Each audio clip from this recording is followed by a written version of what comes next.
I'm going to show you two different examples on finding the mean or median from a frequency distribution.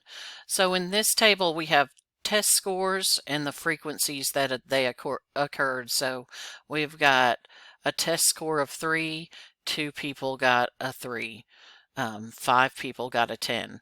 So there's no range of values here, so we're just going to simply copy both columns, Control C to copy, and then go over to StatCrunch, put our cursor in the first box and do Control V to paste. And it should copy your table just like it is on the table. So we've got our test scores in var1 and our frequencies in var2. Now we're going to go to StatCrunch just as usual and summary stats, but instead of doing columns or rows, we're going to go down to grouped bin data. So select group bin data and you'll get a table that looks like this.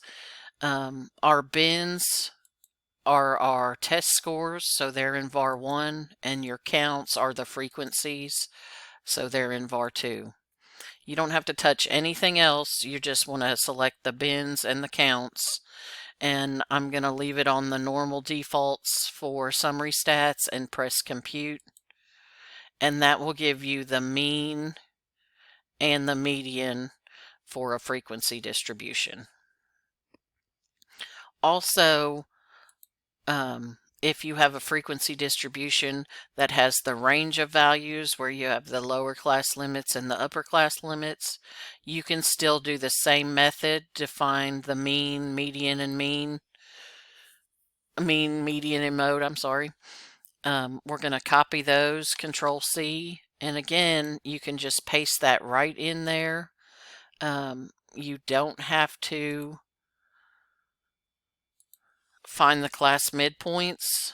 You're just going to enter the table into StatCrunch. It'll put the range in var1, and StatCrunch will find the midpoints to multiply by all the frequencies. So stat, summary stats, remember go to group bin data. Your bins are in var1 and your counts are in var2. This is telling it to find the class midpoints.